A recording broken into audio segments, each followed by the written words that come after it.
2 सुद्धा 3 सुद्धा आहेत. माझा स्टाफ आहे. मी लोकांचे आभार मानण्याकरता घराच्या बाहेर आम्ही सगळे उमेदवार फिरत आणि त्याला आमदार भाई चौकडेचा मुलगा आमच्या घरात येऊन मुलांना धमक्या देऊन आणि गाड्यांच्या काचा फोडून माझ्या घराच्या काचा दगडफेक केलेला आहे. त्याच्यावरती आमदार रेड मारला आहे.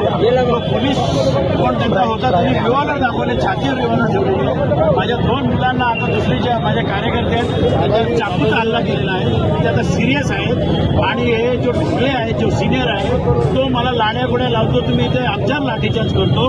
बेशर्मासारखा माणूस माझे एक प्रचाराचा काल फक्त फटाकडी फोडत होतो तर त्याला ती लाज वाटली, परंतु आज तिकडे जाऊन त्यांच्याशी गोडगोड बोलून आम्ही सांगतो त्याला हाकलून लावा तिकडनं, ते आमच्यावर लाठीचार्ज करतो. कुठेतरी पोलीस कुठेतरी 100% हा ढगे विकलेला माणूस आहे. आता सुद्धा तो दारू पिऊन आलेला इकडे आणि आमच्यावरती लाठीचार्ज करायचा प्रयत्न करतो आणि जाऊन तिथे तिळगुळ खातोय, गोडगोड बोलतोय.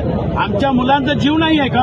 अरे प्रशासन जर तुम्हाला नसेल वाटत असेल ना सोडून द्या, गोळ्या डायरेक्ट घाला ना, आम्ही तयार आहोत. हे अशा इचड्याची जिंदगी आम्हाला जगायची नाहीये. तुम्हाला हार पसंत नसेल होत ना तर जाऊन सांगा मान्य मोदी साहेबांना की आम्ही महाराष्ट्राचे मुख्यमंत्री, आपले जेवढे कोणी बीजेपीचे वर्कर आहेत त्यांना हार पसंत नाहीयेत म्हणून त्यांना इचडे तरी म्हणून टाका.